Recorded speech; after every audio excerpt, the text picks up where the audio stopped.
Good morning guys, how's it going? James here from Audio.etc. Look at what we've got in our garage. It's a monster truck.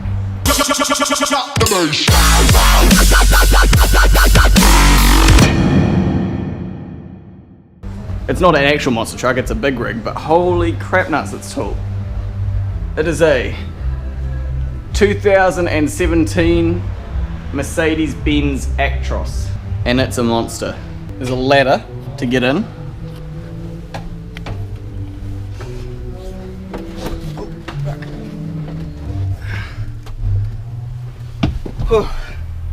Actually a decent workout.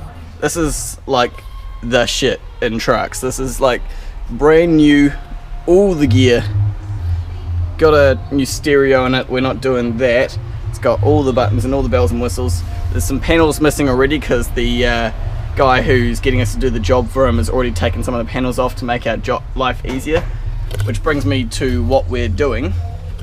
Behind the front seats there, or the two front seats, there are these two great big tool bins, and what we're doing is, you know, the Rockford Fosgate 8-inch speakers I put in the boat, we're putting a set of black ones, one of those, one speaker each on the front here, facing forward, using the toolboxes as great big subwoofer enclosures.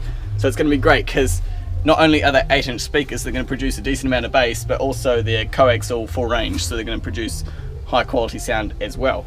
No amplifier or anything like that. This is a 24-volt vehicle, and adding reducers and stuff on pushes the budget up quite a bit, and he didn't really want to spend too much, just wanted a bit more bass and rear sound, so this is what we're doing. But what I am also doing to improve it is I'm sound deadening these cavities as best as I can. I'm going to do in here the wall to the center, the front wall, and and the back wall if I can, depending on whether I can get that carpet off or not. But the floor and the lid I'm going to leave as they are. And we've also got to run wires from the stereo around into the cavities. That's all we've really got to do, but it's still a very interesting job, which is why I'm filming it. Hopefully it's going to sound good, and who knows, he might actually be back for more gear to be installed, because I'm recommending he replaces the front speakers as well, since they're sounding a wee bit scratchy. So yeah, that's what's going on here. This is such a cool vehicle. Like, it's got full standing room, sunroof, storage for Africa. It's got like a fridge, refrigerator. Oh, the bells and whistles. Like, look, the floor height is at my head. Here's the speakers. Man, I forgot how big these boxes are. 1 second. Ba-bom. Okay. Two great big speakers. Let's take one of the grills over and see how it's going to look. The customer was slightly concerned about the chrome grill and it looking a wee bit flashy and tacky in the space, so we might be painting that silver bit, but I'm not sure yet. We're going to see how it looks, because I reckon they're actually not quite as shiny, but there are silver elements in this car, as you can see, like the dash and the heater grills. But so these are going to go pretty much just there. Oh yeah, they'll look good. I don't know, he disagrees about the silver. I think it'll look good. We may end up having to paint it, but I'm not sure. It is stainless steel though, so I'm not sure how you go about painting stainless steel. But the black speakers with the metal grille were definitely a better option than white with chrome, or just straight white as it is, because they're the only three options they make. Where are you going? Where are you going? Heaven? Heaven. Oh, okay, Cloud 9. It's got a lot of aerials. Two massive horns. I want to... Oh wait, let's turn this on. Okay. Whoa! Vibrates the floor up here, vibrates when you do that. Nice. Okay, so we know the horns work. So I think Granda's going to start running some wires from the stereo end around to each cavity. I'm going to unbolt that seat to make it a bit easier to work on that cavity, since this one slides forward but that one doesn't slide. So I'm just going to unbolt it at the bottom and shift it forward a wee bit. I don't think it's got any wires going to it, so I should actually be able to just move it somewhere, or even maybe between me and ground we could just get it out of the truck carefully, because this is all brand new. And I think those are going to look cool, and they should sound good as well.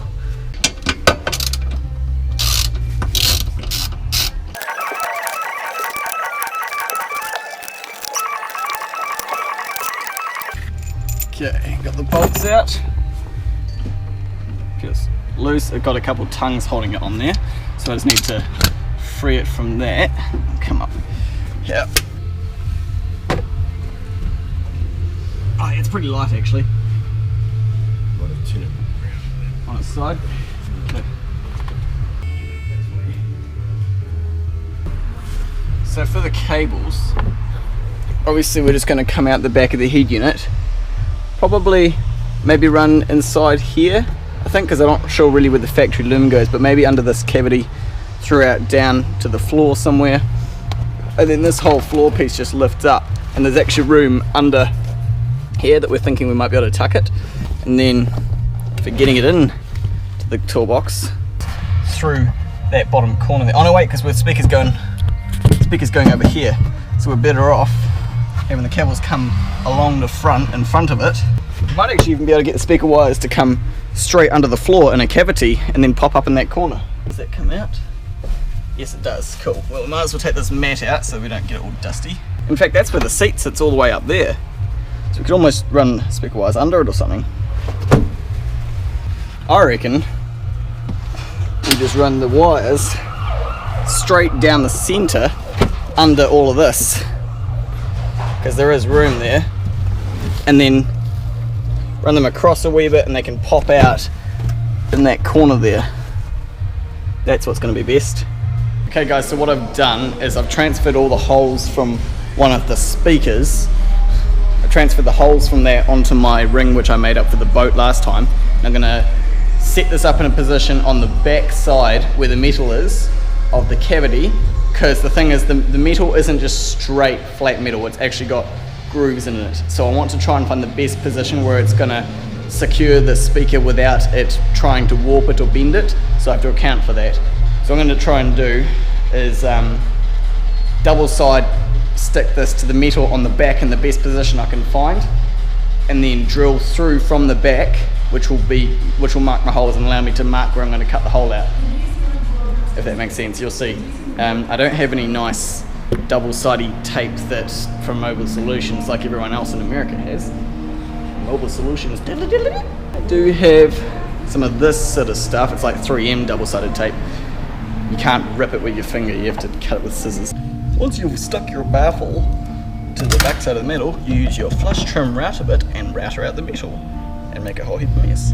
Unless you are poor, like Audio.etc, and can't afford that, and you have to do it the old-fashioned dandy way. Okay, let's try this. Put you guys up in here. So, as you might be able to see, there are these different levels. This one here, like these rectangles you see are protruding towards you, and the ring around it is going back out towards this, where the speaker is going to be. So I need to try and get as many screws in this track as I can. And I think I found the best place already. It's going to be like over here somewhere, and if I do it this way, then I can get 5 out of 6 screws in the track as opposed to on the bevel, and only one of them lines up with the bevel, which might mean just using a couple washers or a packer or something, but I think this is going to be the best place.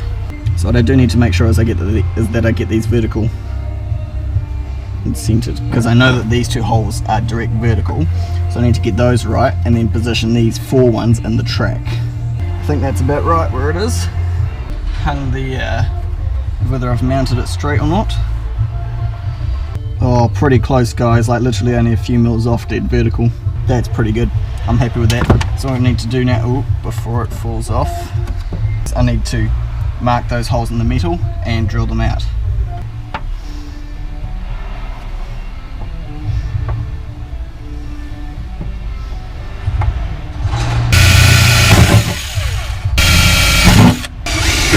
Okay, there's all the holes.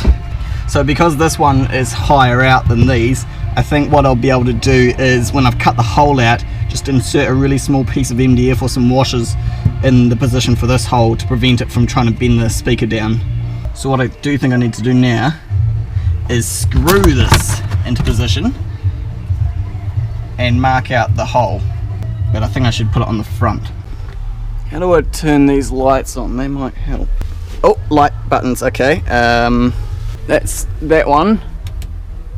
Far out, they dim on and off, crazy. Oh, there we go. There's that one. How do I turn the rest of those on? Oh, that turns, oh, cute, look. Wait, if I turn these off. Look, it's got little blue mood LEDs for when you want a little bit of light at night. Oh, that's nice. I could probably turn those. That's not them. Turn those off because they're not going to do me any good. Okay, well, I can get 3 on. These ones, I'm not sure. Oh, okay, that's got a sunroof. Wow. Shit, there's like 4 DINs up here. 4 stereos. I got 2 out of 3 on that one and 1 out of 3 on that one going. That'll probably just help a wee bit with lighting up this area. Wee bit of heat coming off them. Not sure where the rest of the lights are. Oh well. Let's mount this thing on and make a mess. I think I'll probably cut out the carpet first and then cut the metal afterwards.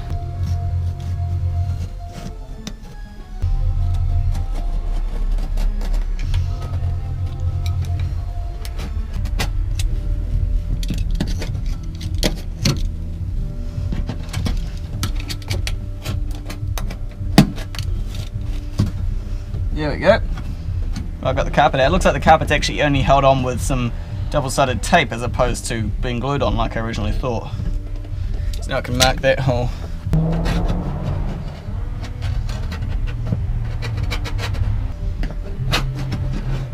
Okay, now I have to jigsaw it out. I would have liked to have gone further left and a wee bit higher just to get it as out of the way as possible, but the fact that this is all, you know, not flat surface is a wee bit wonky kind of affects that, so I have to put it in the best position for mounting it as opposed to the best position for practicality.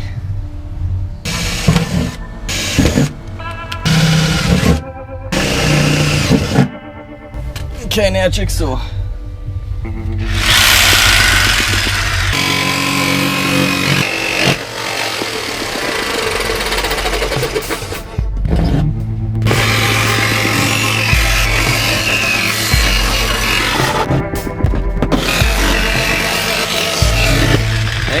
One half. Now I think the other half, I should have probably put another hole up here.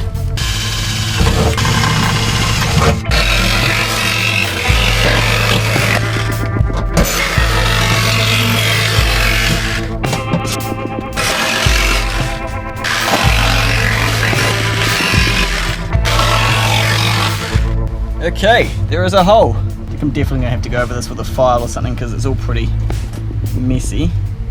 Yep, definitely going to file that off a bit.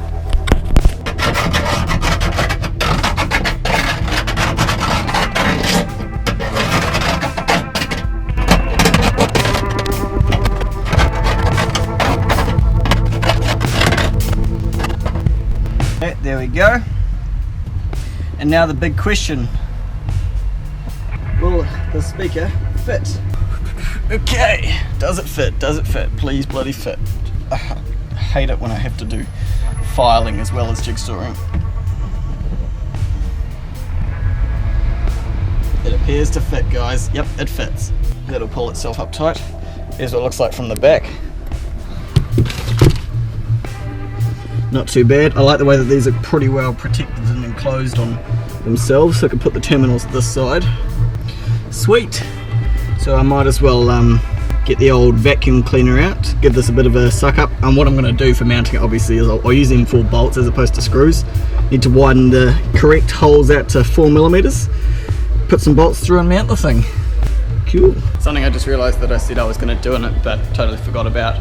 Before I go any further, I need to do the sound deadening on that box. So I'm probably just going to use Dynamat, not Focal, don't think we need to go that far, and since the metal is quite far away, in order to effectively use the acoustic foam to its best potential, I'd have to do the whole thing, but that costs quite a bit more. I don't think they need it. Also, they're going to be putting tools in there, so it's going to get battered and stuff, so I think Dynamite will do the trick. Take this box, I'm not sure how much we've got left. I have got 2 more whole trunk kits there I can use if need to, but there's some bits and pieces and big pieces in there. So take this one through. But I do think I need to maybe give it a vacuum first, or just clear out the grit and stuff so that it doesn't get in the way of the sound deadening. There we go, sound deadening done.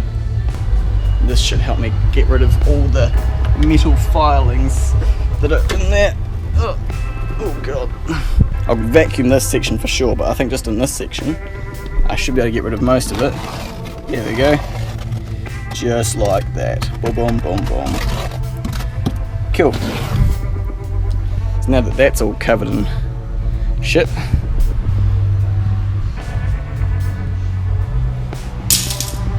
whoops. Right.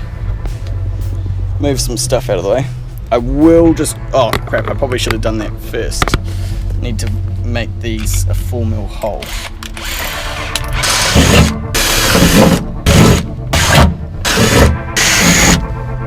So, as you guys know, as I've told you, I'm definitely doing this skin and this skin. I would also like to do this skin, I think, because it feels quite vibraty, but I don't quite know how this comes off.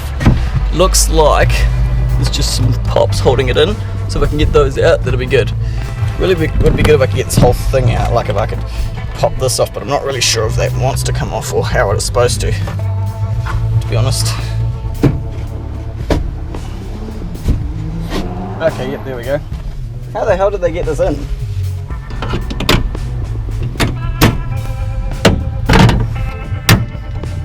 There we go.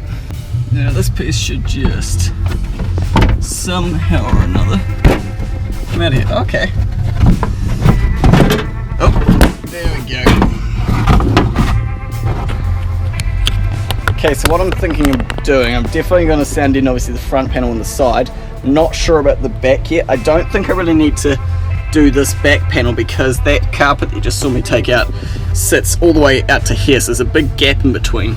So if anything, what I really need to do is just sand in that piece of carpet a wee bit, as opposed to the metal, because it was a bit loose and rattly. Well, actually no, it doesn't sit that far out. Oh yes, no, it does sit that far out. Okay, so there's a big gap in between there. I'll start doing these faces anyway. So let me just get the stuff that I need and we'll go from there. So when you're doing sand eating, it's really important that you clean the surface that you're adhering it to.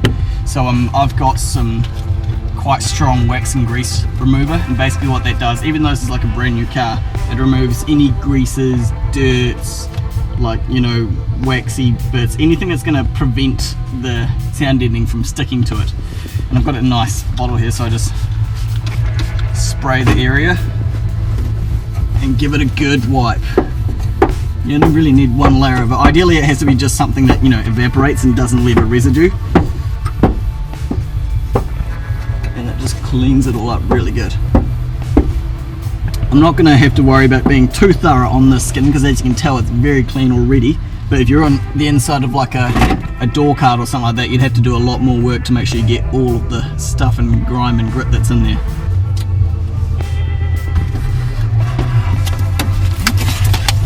So I'm going to go all the way back to, I think, just behind those lips there, or before them. So first I can measure my length, and I think what I'm going to want is to about there. Just average out about, yep, that'll do, make a mark. Cutting the sound deadening material is usually much easier with shears or with some big scissors than it is with a knife. Straight across. And now height.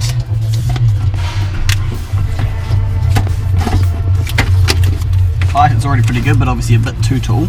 Oh, you know what? I might as well just cover the whole thing. There's no reason not to, but I will cut out the sections that are going over those screws there. So height wise, might actually be able to get the whole thing in there actually. If I'm clever, I might be able to get the whole thing in there, but I have to do some cutting as I go. Okay, so I'm going to start from the bottom. I'm not going to peel the whole thing off. I think I'm just going to try and peel the bottom edge off. About a couple inches.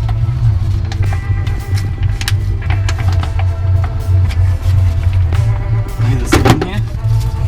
Get it lined up with exactly where I think it needs to go. About there. And then press that on there. Oh, awesome, thank you. Is that from Pat? No, is that beer? Oh, cool. Coffee, just what I needed. Cool, roll that on there. Right now I can start sort of, watch the coffee, peeling this more up. I can peel quite a bit now. And just sort of find a good section to roll it up without doing that.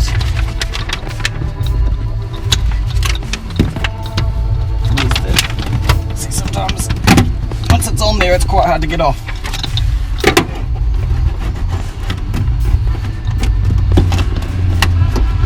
So sometimes it's better to sort of work your way up.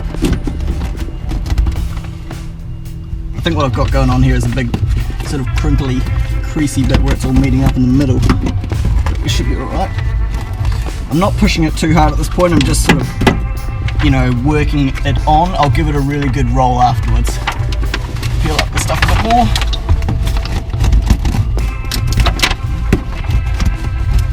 Yeah, I'm definitely getting the crinkle there. Not my best sheet that I've ever done. Take the whole thing off now, I think.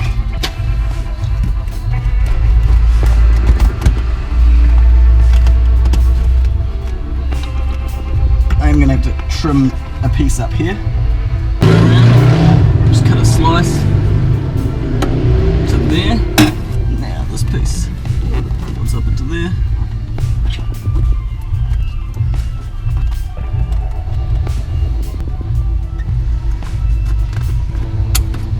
Get the knife.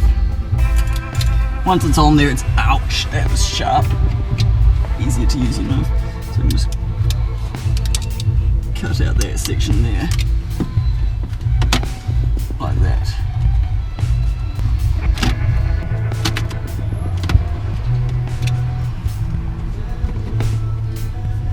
There we go, okay. So now that I've got all those bits off that I need to, I can start giving this a really good rolling. What you can do when applying sound deadening, which definitely helps, is heat up the metal first with either a fan heater or a heat gun, or even we often use one of those great big halogen floodlights. Works quite well. What that does is it makes the metal really hot, so that when the stuff grabs it, it goes really tacky and thin and hard to peel off. So it sticks it really well.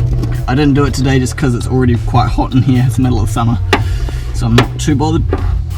And what I will do to get these bits wrapped around underneath.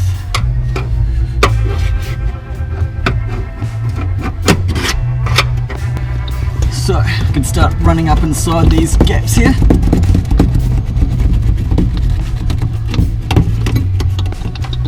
And use the handle to get really nice and close up against these bits. As you can see, I didn't quite apply this one quite perfectly. There's a bit of a crinkle in the middle, which means it bunched up a wee bit. But I think that was just because there was already a fold in it and there wasn't really much you could do to avoid it. When you're working with big sheets, it's definitely harder to apply it all perfectly each time. And I'd say that's more so with Dynamat than BAM, because the BAM has that foam stuff to keep it kind of nice and movable and floppy and prevents it from crinkling. Oops, there goes my roller thing. How did I break that? I think they had a split pin that was meant to be in it. Okay, I have to fix that. Oh no. I have to fix that later, I think. What I think I might do is I could tap that and put a nut on it. There we go, I fixed it. I just put a little cable tie around the very end of it. It was too big to tap, because I thought maybe I could tap this for an M6 nut, but it's too fat. Like rough as mum. I'm feeling pretty happy with this sheet about now. Just want to squish that stuff as flat as I can. There we go. That's one skin done. And now, hear that? Still a wee bit rattly. I think there's some plastic and stuff all attached to it on the other side, but man, that is so much better than what it was. So now this skin. Okay, time to clean and sound deaden this sheet, because as you can see, there's some finger marks or something on it already. Okay, so this piece, clean it.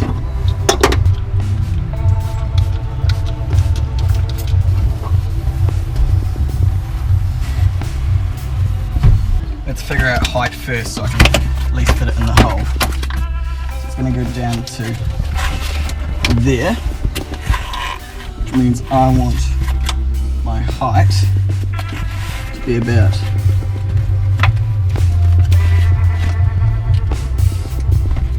I think before the lips, about there.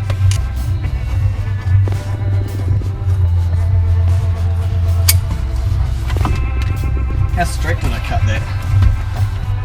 Oh, pretty straight. Nice. Okay, now length. To there. Okay. Right in there, which it does. Awesome. And then obviously I'll cut the hole out once I've got this stuck on. Now this one looks pretty easy. I'm not going to have to do it bit by bit, so I'm just going to peel the whole thing off at once. The dust that just appeared there. Okay.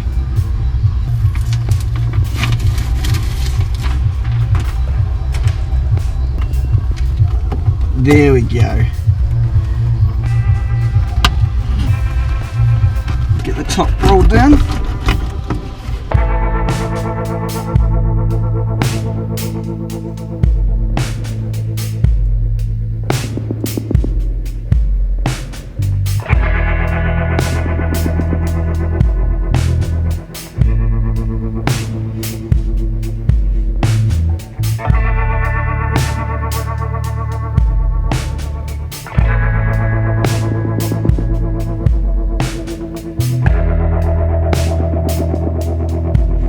Cool, that's those two sheets done. Let me just grab them all.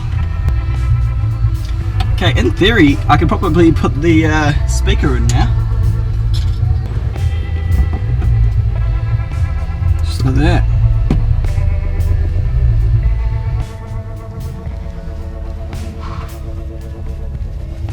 There we go, one speaker is in. Looks pretty good in the space, I have to say. From behind. Looks good.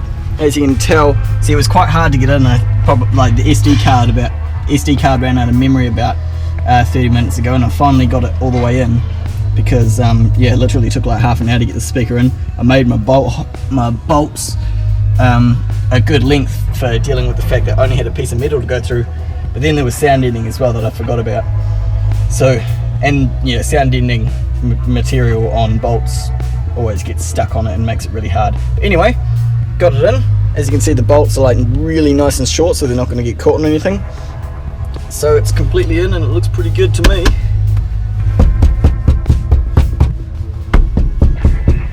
I'm happy with that.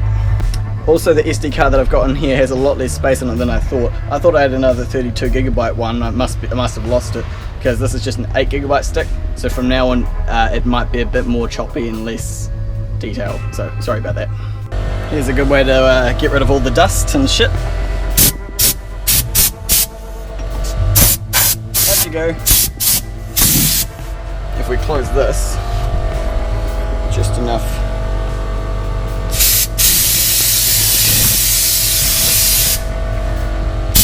And it appears to have worked quite well. Now there's no dust or anything in there. I've decided I'm not going to do any sound deadening for like the back piece or the floor, because that's stiff carpet which isn't going to absorb any bass or be made any better by Dynamat. The floor, although there is a bit of rattle here, it's going to have that big piece of foam over top of it, so I don't think it's going to really matter. What I actually, yeah, you know what I could do? I've got some spare pieces here. I might just put some down on that to prevent that from happening, because that's a wee bit loud, isn't it? Okay, there we go. So what I did was I put a couple of strips of foam tape underneath this piece of metal to prevent it from rattling against the floor. I put a spare, all of the stuff that you see here now was spare stuff I had left over from the pieces I cut out of to do these faces. So I didn't mind using these bits, it's okay. So yeah, this will just screw down here now. This piece has been deadened, put a strip there. And then also on this big panel here, this one is got welds all over it, so it's much stronger and doesn't really need deadening. And the same for here, like that's dead as. So now I just need to screw this panel back in, and then this whole cavity will be done. Obviously, well, for deadening anyway. I'll put the back wall back on, but before I put the floor back in, I'm going to get the wires from under here and up to the speaker. Okay, so now that the deadening is done, I need to run the rest of this cable, which Grant has started running under the carpet and through into the cavity, which should be pretty easy, I think. It should be as easy as lifting this up.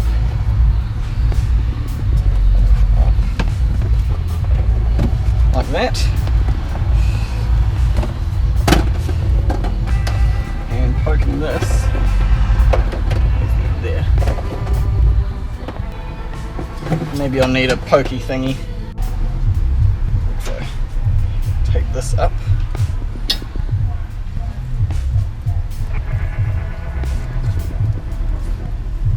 Yes. Okay. That through. This is where it's coming from, by the way.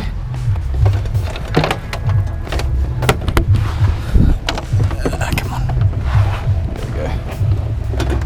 There we go. Now. That's about right. So now it's coming out here. I need to get it under this piece, straight under and into there.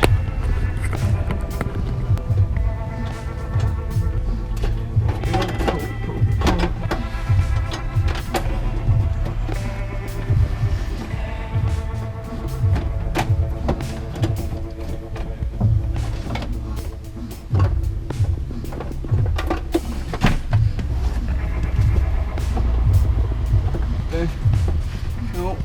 Now this can all just poke back down.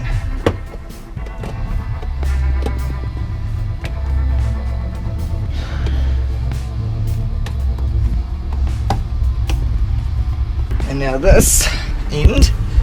Now this is 5-core cable, and what Grant has suggested is that we use 4 of the 5 cores to power one speaker.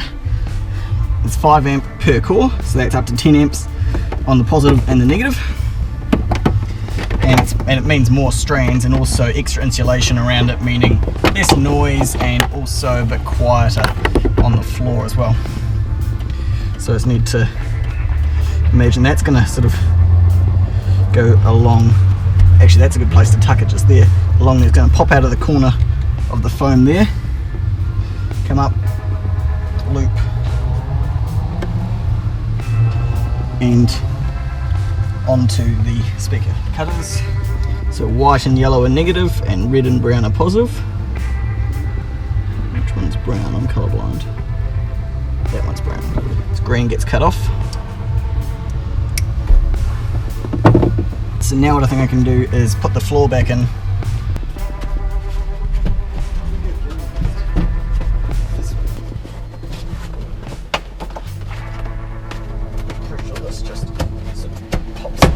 Like that.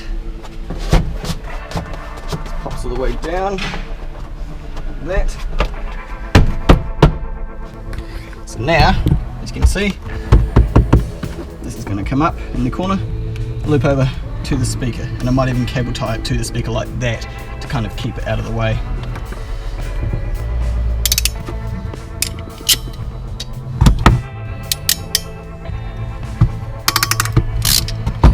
Do these go straight on, or do I have to wind them up? I've got a feeling I have to wind them up. Oh no, positive is on. Cool. Negative. I think negative. Oh no, we might be able to get it on. Yep, there we go. It is on. Those wires can loop around like that, I think. Hopefully. Not sure. I'll figure something out. There we go. So yeah, I did just use a cable tie Can you guys kind of see that? Just there I put a cable tie holding the cable around one of the legs that supports the magnet for the speaker. So that is one cavity of the car done. So since I haven't got much time on this memory card, you've seen me do one whole side with the sound deadening, the speaker mounting and the wire running. So get ready for a great big long time lapse of me doing the other side. Here's the speaker, by the way, before I put the seat back in. That's what it looks like. Quite nice. I think the silver looks quite good, to be honest. We'll see what the customer thinks. Alright, time for a time lapse.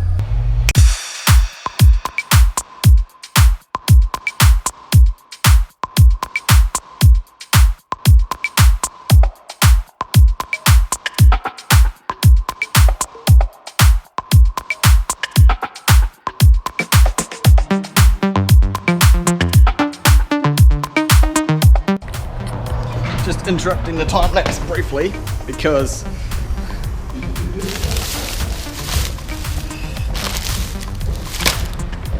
I helped jump start a woman PT cruiser after work the other night at like 5:30, and she was so grateful that she brought me back four 8-packs of ginger kisses. So I'm probably going to be round by the end of today. Yeah, I'll be like Dad, portly. They're pretty good though. Oh, they're slippery because it's hot. Oh. Oh, it begins.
Yeah, it's a good thing cameras can't smell because it stinks in here now.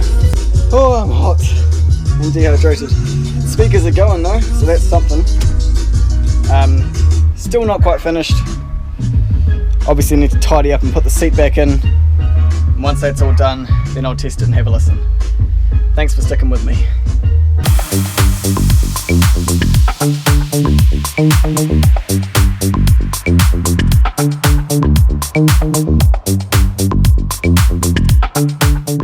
Okay guys, it's done, finally. Let's have a little look here. It's a bit dark back there. Let me get my phone torch. There we go. Nice big 8-inch speaker. The camera obviously doesn't show how big it is, but there's my phone, like it's quite small next to this big speaker. There's the other one. And obviously you guys know that all inside of here is nicely, oops, Nicely sounded in there, and there behind the speaker as well. And obviously same on that side. Let's have a listen, see how it sounds. I loved you more when you had nobody. Good bit of bass. Just the back speakers.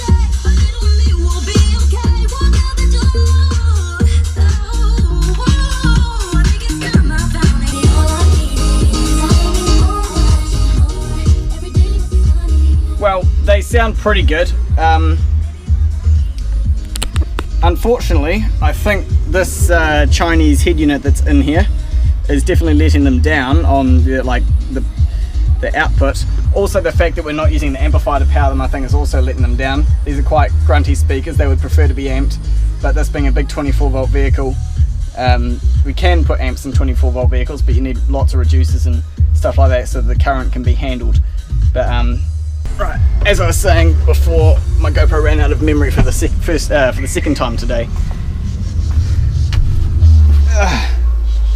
Yeah, it's pretty good bass, but this head unit distorts quite early on, and there's nothing you can do about that. I put that down to the fact that they elected to go for a cheaper, unbranded Chinese radio. They're going to distort at lower volumes. Also, this is on radio. I don't really want to bother trying to pair my phone up to it or anything like that. But I think it's definitely achieved what he was trying to do, which was get a bit better rear sound and a bit more bass. But as I've said to him, I would highly recommend upgrading these front speakers to something a lot clearer, like Alpine Type R's.